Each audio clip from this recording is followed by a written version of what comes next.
Hello, welcome to another episode of SunLightSoul. I am Aaron, And Mila. and today we're going to talk about this Taurus new moon happening on The 16th. okay, yeah, the 16th of May. So both Mila and I are Tauruses, so we're at home with this energy, and hopefully we can share some insights, perspectives, downloads, uploads. We're going to look at a chart of this new moon, and we're also going to pull some cards on it. So did you want to say anything before Well, we get because into it? normally we both record our separate video, or at least I try to, but we have a lot of things going on, so we won't have time to do it this time. And the new moon is like in 2 days. I don't even know when we'll be publishing this, so that's why we decided to just record video together when we will show you both the charts and also pull some cards on it as well. All right, let's pull up a chart here. Wow, light is gone. Oh, and hold on, let me do something. I want what? Where are we? Here we go. Right. There now. Where is the chart? Here's the chart. All right, so the new moon in Taurus is happening at 25 degrees 57 minutes. We're going with London time here. We're keeping it global. So at the time of this new moon, it's going to be a 29-degree anaretic Scorpio rising energy with Uranus on the DC. That's going to be an interesting signature to pay attention to here. Sudden shocking change, or maybe sudden realizations. And you can see this new moon, we've got the sun and the moon conjunct. Obviously, that's a new moon, 25 degrees. Conjunct Algol, which is the demon star, which is Medusa's star, which is essentially logismoi. What story are you relating to? What situation, what experience is holding your attention? You know, a lot of us are stuck in the attention of the past, but you can see Mercury's in a new phase conjunction here with this new moon at 28 degrees 41 minutes, Taurus. And it's coming into a balsamic phase conjunction with Uranus at 1 degree 10 minutes. And Uranus in evolutionary astrology is the higher octave of Mercury. And if you think about it, Mercury brings you into the body, mind, machine. It brings you into the relation of situation, energy, data, belief systems. It's what you see in front of you and all the things you can feel that drive the curiosity for you to seek what is the source of this, or how do I digest this and move into something new. So it brings you into the mind, which is Mercury, and Uranus is a higher view. It's the Promethean energy. It's the fire of the gods as you realize your own awareness. Not just you are what you think you are as a role or a relationship or the progeny of the past, but you see yourself as connected to all things, future, past, this moment, all connected. So it's a higher vision, and Uranus is the ruler, modern ruler of Aquarius, where we see Pluto. And we've got a lot of interesting alignments. We've got that south node in Virgo here, and that's ruled by Mercury. And you can see that yod. We've got the opening yod with Pluto here. And then it's in the closing or the transformational yod with Pallas Athena and Neptune. So we've got this in conjunction junction energy, and we're anchoring it into this north node. You know, what are you in reality? Who are you to yourself, let alone the stories of this world? All right, and as you can see, we have 3 planets on 28 degrees, which is interesting because that adds up to number 10, and we are in the year number 10. or 0 and the 1. Also Saturn over there is on 10 degree, which we can, you know, like simplify as number 1. And also Uranus is on 1 degree and Vesta is on 1 degree. So there are a lot of resets going on in this chart, and also some interesting facts. This is the first new moon in Taurus with Uranus out of Taurus in probably like 8 years, right? Yeah. Since Uranus moved into Taurus, because last year we still had Uranus in Taurus for the new moon in Taurus, which took place on April 27th. So that's the cycle that we are resetting, that got seeded with the new moon and then resetted with the new moon. But of course, at this time, Uranus is already in a sign of Gemini. It's no longer in a sign of Taurus. It's done with it. And Venus is in a sign of Gemini as well, in a new phase conjunction with the Uranus. And also Mercury is in a new cycle with both Sun and the Moon. Actually, they just had a conjunction today as we're recording this. And you might also notice that Chiron and Mars are in a new cycle as well. They just had a conjunction as well during the time of this new moon. So this is, as I mentioned, resetting a lot of cycle. There is this new foundation being created for these new timelines, right? With the Uranus in Gemini, Mercury is in the sign of Taurus. It's actually on Capricornian Decan, the structure of reality. Saturn is there on the number 10. So we are restructuring. We have the opportunity to restructure reality also with that Yod pointing to the south node ruled by this Mercury on the 28 degree, which actually in fact is a Cancer degree, Cancerian degree. And we know Jupiter at the moment still is in a sign of Cancer. So closely connected to every single lunation, also exalted in the sign of Cancer.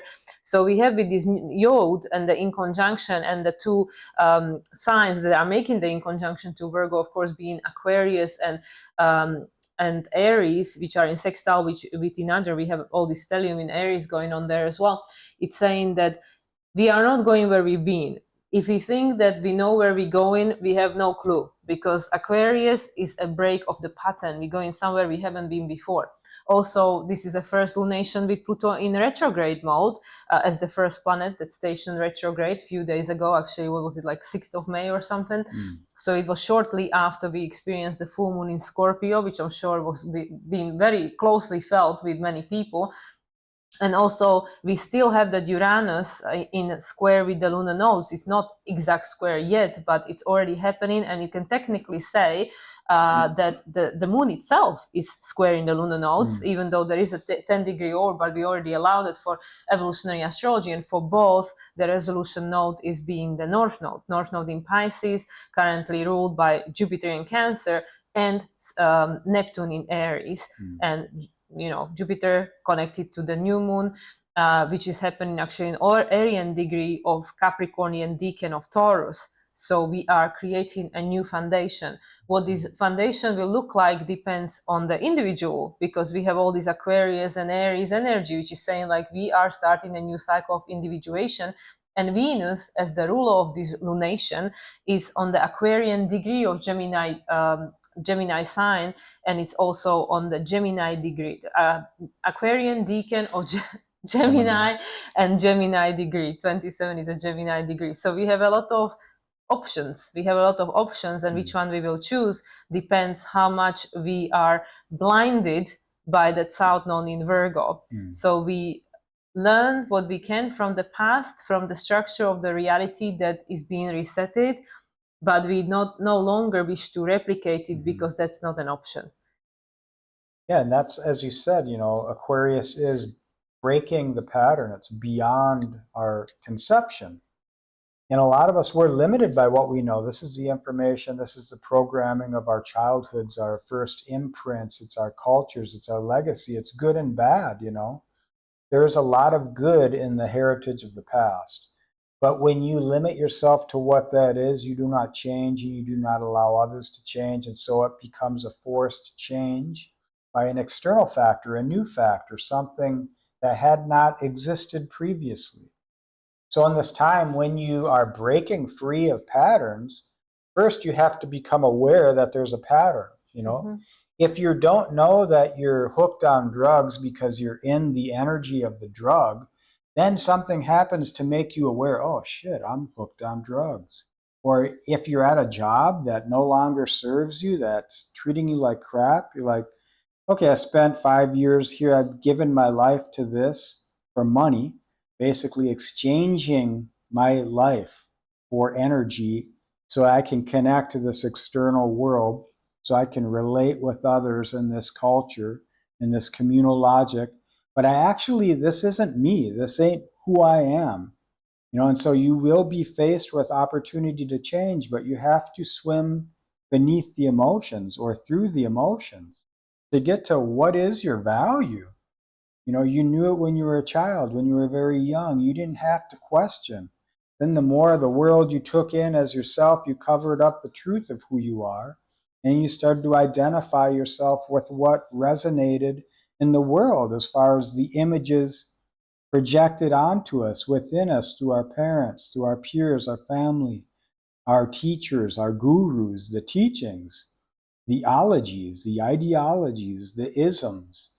So we find ourselves in this point where we're in this isness, and the static is fading, and we're finding there's something deep within us.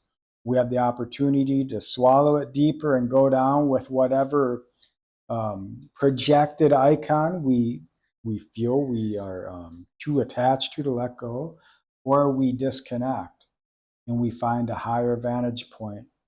And a lot of our consciousness is tuned to time. It's tuned to this communal metrics of the world around us. And Uranus is out of time. It's all time. So when you want to change your consciousness, they say you start to live by a different time. You stop looking at the clock. You stop following the entrainment of the system, of the numbers. You come up with your own. But really, this is what the yogis, what all the spiritual people say. Breathing, that is the true clock. It's the closest thing to understanding you're alive, is just your breath. And when you start to breathe different, your consciousness changes too. When you go into nature, or away from the structures of these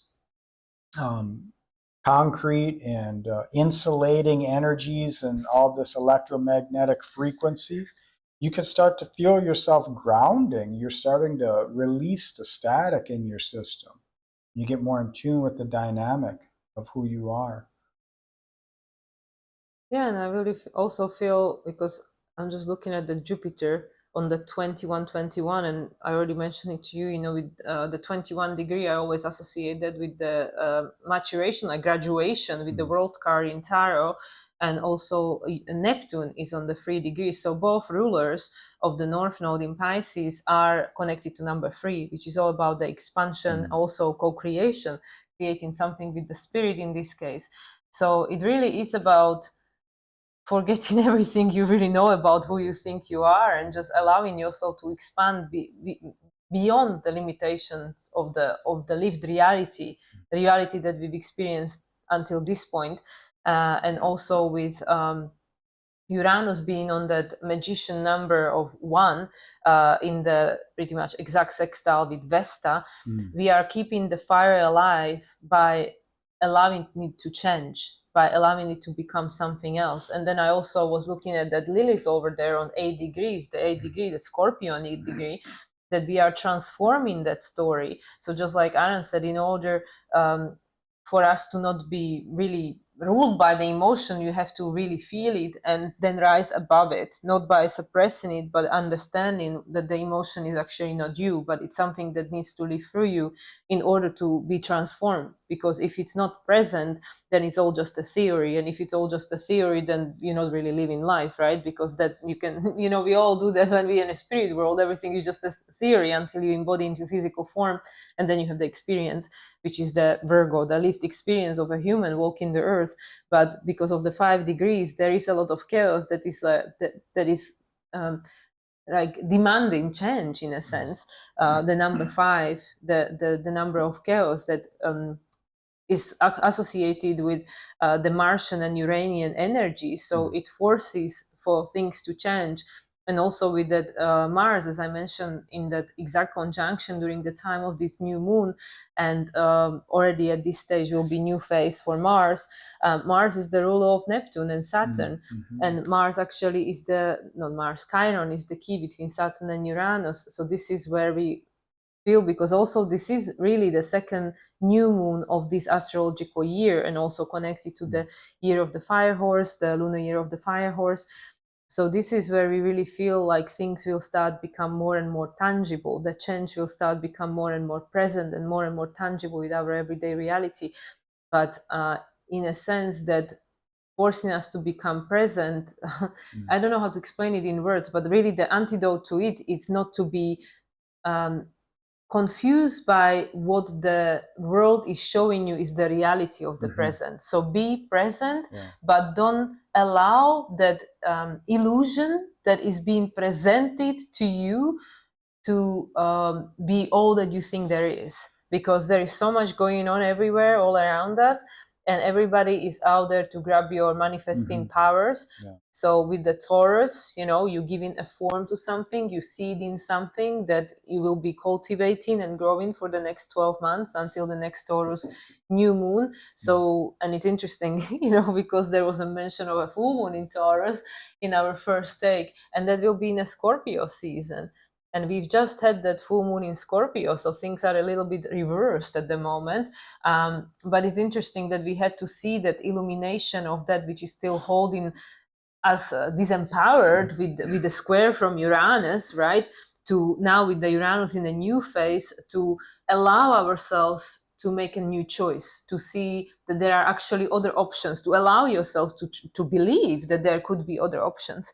So that's what I feel, that this new moon in Taurus is seeding the potential of the new foundation of your life that is in connection with who you mature to be, or who you allowing yourself to become or embody, because the future version of you already exists. It's just allowing yourself to embody it. And it's also connected to the sense of self-worth and our newfound values, because our values have changed throughout the Uranus's transit through Taurus. So now we look back, you know, at 2018 until recently, and things have changed. Just the same way as we will understand ourselves very differently once Jupiter moves into Leo, which will be at the end of next month. Yeah, very well said. And you do have Chiron conjunct Mars, as you mentioned, sextiling Venus. And it's not an exact sextile, but it's closing. And this is a realization of things to come. And this is a glimpse of your future self right here, right now. And as Mila said, where you give your attention, you're feeding that. A lot of people share good information. They're sharing perspectives based off the reality they see, but that doesn't necessarily mean that it's good. Because if you're just parroting the negative energies of a systemized destruction on one hand and the cosmic change on the other, if you're just looking at the negatives, that's all you're going to hold, that charge. So just remember, all knowledge is release language, all experience, all stories, all at once. This is Aquarius, all things rising for conception, so you can break free of what that is and change. You know, finding the reason within yourself, and it's based off of your value. Are you going to hold yourself to the limits of your president, your government, your culture, your history? Are you responsible for a system that's broken, has planned obsolescence baked into it? Are you responsible? You're only responsible if you don't take accountability for yourself and make changes to yourself, because you're not going to change the world protesting. You're going to change it through action, you know, and we're all at different, we're climbing this mountain. We're at different layers of the mountain, different stratospheres. If you feel you need to do ground roots work, then that's what you do. If you feel that you don't, then don't. You got to go within and find out where's your true resonance and reality, and create, don't consume in these times. And this is a big month, because we also will have the Sagittarius full moon. So we have two full moons and this new moon right in the middle of the two. So it's interesting because of the Scorpio Sagittarius archetypes that we are exploring.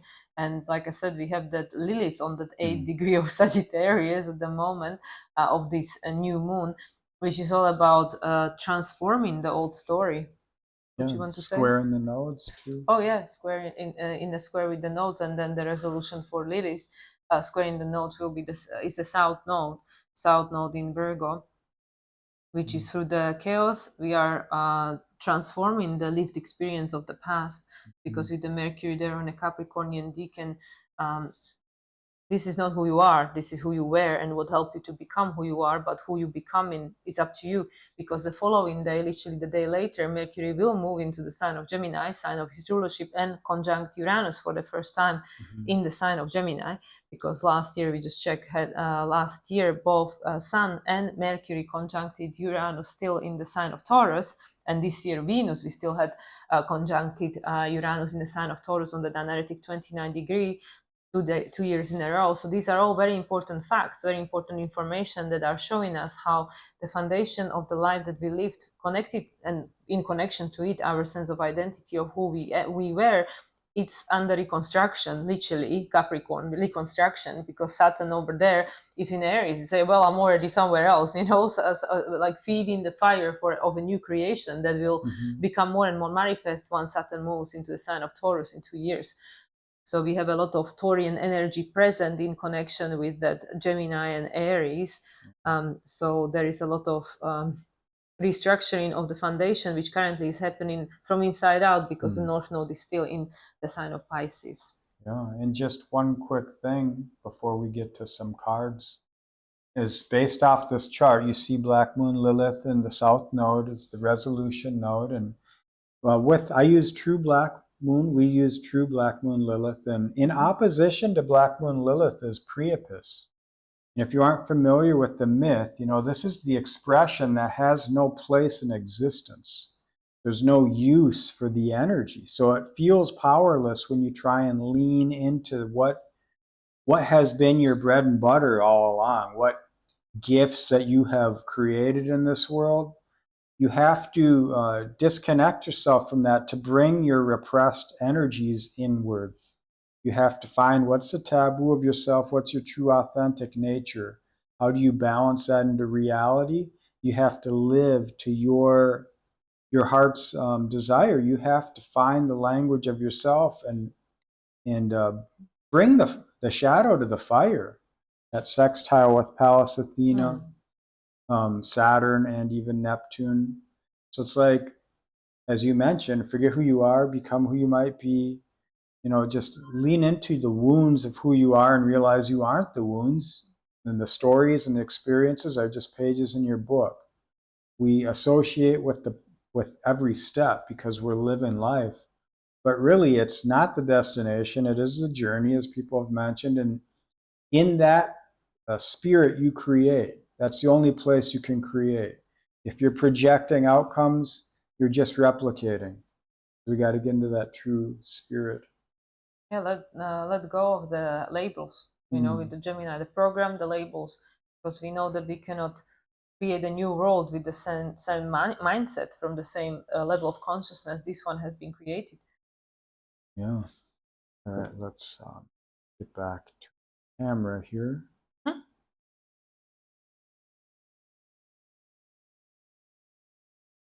All right, that's a good view there. Almost. All right. Okay. And the light? Yeah, let's go with that now. Okay, here we got the light back, so we can pull some cards. All right. All right, should I start with the Moonology messages? Yes, please. All right, let's see. What are the Moonology messages for the new moon in Taurus 2026, happening on May 16th, or depending where you are in the world, on that 25 degrees and 57 or something minutes. So, Moonology messages, new moon in Taurus 2026, May 16th. What is the guidance for this one? All right, I'm just gonna get this one. Accept help, interesting. And cut your losses. I know this one came last time when we used this deck. So here is a yin moon, and it is because it's Taurus, yin moon. So this one says accept help. And we have that Mars conjunct Chiron on that Sagittarius decan, and cut your losses. This is moon in detriment. Interesting because it looks like a Capricorn, right? Yeah. Or Aries. Or Aries, yeah. Yeah, so just looking at these two things, you know, with the all that feminine color, the yin moon, it's about receptivity. Obviously, with Uranus being still within a degree of conjunction of this new moon, there is help available, not just from the means that you know, not just from places where the help came before, where like most of us became so reliant on structures who don't have your best interest as part of best interest, and sometimes even people close to you could be blinded by their own trauma and think they mean well and they want to help you, but actually they just enabling or keeping you keeping you stuck in the same place, right? Because there is a benefit from it. So to me, it's like for us, because there is all that purple. Also, we can see there are stars. Like, yeah, reach for the stars, reach for the realms that are not in a physical, you know, to help us to get. Because again, we go back to the how do you create a different reality? How do we create a new world for ourselves, not necessarily focusing on how do we change this world. This world is not for you to necessarily change, for you is to create a new world. So I feel this one is very much connected to the crown chakra. Don't be afraid to ask for help from places which are invisible, and also the orange, like connecting with something that gives you the sense of joy. Still, Venus being the sign of Gemini, you know, on that I believe it was the Aquarian decan, 27. Right? Yeah, at Aquarian decan. So it's like go beyond the patterns, of what you would have done before. Do things that gives you the sense of joy. You know, usually when we are struggling and stuff, we just focus on that, like let's focus on something other, you know, like to create the polarity, the balancing energies. And with the cuts your losses, this to me is very much about the 28 degrees, you know, with the Mercury being there, but also the moon itself being on the 25, the Capricornian decan of Taurus, with the Uranus now in Gemini for the first time, for the new moon in Taurus. But actually this is the first new moon, any new moon, with Uranus back in a sign of Gemini, because we only had Scorpio full moon before this since Uranus moved. So we know that the structure of reality that we have enjoyed and experienced the peak of, you know, it's more or less gone, right? So it's like, okay, well, we know that this thing, I like it or I don't like it, my opinion doesn't matter. It is not gonna be here for much longer. You know, this is just the bones that remain. So yeah, let's ask for help from the places that actually can help you to get to a different place, different level of consciousness, to create the different structure for yourself. Because this is where the Aries Capricorn gets confusing, because Saturn is in Aries. So it's say you have to be your own leader, you have to be your own creator. You are no longer here to follow or copy someone else, you know, because that's the Aquarian frequency, going beyond the pattern of the past. Oh, very well said. And also this person, I don't know whether you can see, it's a naked woman that is in front of the portal of the cosmos. So, you know, we feel alone, because we feel like, well, either people don't understand, or, you know, like Aaron said, they're projecting their own insecurities. So they say, oh yeah, I know exactly what you mean, let me tell you, da da da, and then they just make you feel more upset or something. So yeah, this person feels alone, but there is a whole universe waiting to help. And to your point, it's like you don't feel ashamed or like you need to check yourself. When you feel something, speak it. If you make a mistake, you can own it. You know, you can grow from that. You know, I say many things which trigger people or might seem very cold to them, but to me, I've digested a lot of stuff. You know, I don't have time to consider other people a lot of times, and that's not easy in close relationship. And eventually, we get from others the depth that we can get from whatever interactions we have with them. And like this energy right now, as you mentioned, so this is a yin moon, you know, and it's a full moon. And between every full moon to the new moon, we're releasing. So it is a dimming of the light here. You can see that in this. And you mentioned, you know, it's like a Capricorn Aries. To me, it's an Aries moon because we're starting to see that mountain of Capricorn is actually just an illusion. You know, the fog of Neptune in Pisces has rolled away. We're not actually 10,000 feet up on some mega evolution of society where we've just evolved to this point where we're going to jump from human to technology. We're repeating trauma loop convictions. We're projecting icon into things that we think are more valuable than yesterday than we ourselves are. So this is where we're like, okay, this is Aries. Sometimes we don't have the power or the ability, or it's not our time to act, you know. Sometimes we're ahead of the game. There's no field for us to run through. But what you can do is you can cut bait with things which actually are not you, which do not serve you, which only mire you in the projections of the past. And if you want to help other people, you must help yourself. You got to put your oxygen mask on first. You have to take off the persona of the past and allow yourself to be authentically ignorant and move with that energy. And I just wanted to add, because it says moon in detriment. Of course, moon is in detriment in Capricorn, and it says yin moon, and we both can see full moons on there. You know, this guy and this card has the full moon. So I'm wondering whether the full moon in Capricorn, because yin, you know, Capricorn is also a yin sign because of the earth element. Whether with the full moon in Capricorn, we have a more understanding of what actually is becoming seeded with this new moon in Taurus, even though, of course, the illumination of this one will be during the full moon in Taurus in the Scorpio season. But full moon in Capricorn will be the fourth of the 6 new moons that we've had last year, from Libra to Pisces this year, that were seeded on the 28th degree. So the full moon in Capricorn will be number 4. Then we just have the full moon in Aquarius, and we will end with the full moon in Pisces. So that's why I feel that with the full moon in Capricorn on 29th of June, and I know the day because it's my dad's birthday. So on the full moon in Capricorn, we might have potentially more understanding of what's actually happening. Yeah, and it goes in alignment with that Mercury-Uranus balsamic phase connection here, this conjunction that's building. You know, and they are all conjunct this new moon, Mercury and Uranus. That's right. And so let's kind of look at what here now present within us can we focus on to help us bring the spirit further into our own awareness. There's 2 ways, you know. You go myopically, or microcosmically, or macro. And the macro is usually experiences, events in the external world impressing upon you, which is always going to happen, and it helps us. But what can we do in our own day-to-day, here now, present moments to cultivate our awareness, to release what is not us, what no longer serves?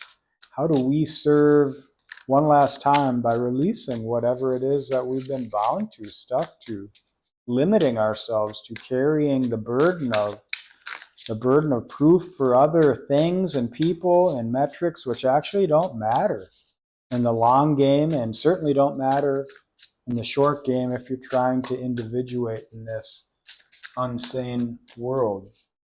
So how do we be more insane here? I'm going to pull a few cards. If this one's these 3. All right, so ooh, wow, this is good. All right. So we've got 10 of Pentacles, Queen of Cups, and the Knight of Swords. So 10 of Pentacles, you know, this is happy home. This is material abundance, physical abundance, the form of abundance. You know, and a lot of us, we think, you know, we need money in order to have abundance. We need, the money gives us the freedom to choose. It gives us more time. It gives us more scale to focus our energy. But we often, in the pursuit of that projected icon, the money, we lose sight of what is true abundance, and it's being alive. How do you create abundance without money? How do you live a good life here now without casting it forward and saying, after I do this, this, and this, then I deserve this, or then I can claim this, or then it will come to me? How do we find abundance in everyday life? What makes you feel good? What honors your physical body, your mind, and your spirit? What is good to you, for you, that doesn't push your progress to the tomorrow or to next week or to next year? What can you do today to get into the feeling of abundance within yourself? Because what you cultivate within yourself creates resonance with the world around you, and it allows other people to be more in their abundance resonance. Authenticity. If you do what makes you happy, what makes you feel good, what brings joy, you can bring that to others without trying. And usually it's authenticity which makes us more open and abundant, makes us more free-flowing. And the Queen of Cups here, you can see all these little fireflies around her. She's sitting in the forest by a creek or a river or a lake. And you can see there's these reflections in the water rising up. It's almost like as above, so below, as within, so without. Where are you focusing? What makes you feel good? What's nourishing your spirit? What feeds and nourishes you? She's hanging her feet just above the water here. Her feet are still on the earth, so she's grounded in what it is to be alive without getting too immersed in the emotions of what has been. The water holds all memory. It's reflective of experience of others. It's a psychic resonance. There's good and bad in existence. You don't have to focus on the bad. You don't have to lower yourself to lowest common denominators and make choices or decisions from that place. And so choose things which are feeding and nourishing your spirit, make you happy. And now we have the Knight of Swords here. And in this card, you can see he's jumping over through this cloud, through the horizon, almost like a giant over the horizon. And he's got this glowing, what is that? Solar plexus chakra. So when you speak with conviction, when you have the authority of a truth, you have this energy of the Knight of Swords. You may not know how it's going to land with another person because it takes time to become eloquent and tactful. It takes experience. But when you ride with truth, when you're finding what is it within you that you can bring forward, how can you live life in your truth? What makes you feel alive and empowered? Is it repeating cycles of the past? Is it doing something you don't want to do every day? How can you change that? How can you do something that's honoring you, like, for instance, your job or your relationships? How do you bring yourself into this world in a more self-oriented yet respectful and honorable way? And it honors you so that you're coming in your true authenticity, and other people can resonate with that. With me, it's he's coming out of the clouds, so it's almost like you may not know where you're going, but you know where you've been, and where you've been has been a dream loop, expectations of previous outcomes, because you couldn't see really that far ahead. You couldn't see past the clouds, past the illusions of the past. So clearing your mind and finding a focus which honors the felt presence of experience, the abundance of life for you, where you can feel at home within yourself and bring forward whatever truth in the limited expression you have, but at least it's authentic and you're growing with it. What do you see? Well, for me, straight away with the Ten of Pentacles, because actually I forgot to mention Venus and Mercury are in mutual reception. Mercury being in Taurus, Venus being in Gemini. So this one, Ten of Pentacles, I believe that's Taurus, right? Because it's the third decan of Pentacles is Virgo, Virgo, Capricorn, yeah, Taurus. So it's the third decan of Virgo, 10 of Pentacles. So this is what I feel is that readjustments of a sense of value, because with the 10 of Pentacles, it's like the legacy, you know, the material legacy. But like even people who will inherit all the wealth in the world, they have different values now that their ancestors have. Everybody, like, you know, when kids inherit heritage from their parents, sometimes they use it for something completely different to what their parents would like them to use it, or what they used it for, right? Because the values have changed. People appreciate other things, you know, like how you furnish your apartment looks different to your grandmother's, you know, like people, we change, right? We change, grow and evolve with the human experience. Our human experience is changing. By living life, we're changing the expression of life, right? So to me, the 10 of Pentacles represents the final degrees of Venus in Gemini, you know, Gemini on Aquarius decan. Like now we have different values. A lot of people, they don't desire status and title and designer handbags and high heel stilettos and stuff. They want a connection, community, you know, being in nature, you know, having more free time to explore and just breathe air and just go and, I don't know, climb mountains, whatever you want. So that's what I feel like the way of what we were trying to achieve, you know, the Pentacles with the physical reality, like what we've lived for have changed. If changed, you know, like for our generation, my generation, younger generations, I rather live short life, but live it well. Whereas before it was all about longevity, you know, how long you're gonna live, how long you're gonna be married. But that doesn't mean that, you know, or how long you stay with one company. You know, the Capricorn, like it was being measured by time, how long you stuck with it. That's what makes you good at it. But not really, you know, like I rather live a good short life than miserable long life, right? So that's what I feel like. Our values are changing. You know, is this what I'm doing? Is it worth it? Is it contributing towards what I want? You know, and I don't want to wait 50 years until I retire to have it. I want to have it now because I might not be here in 50 years.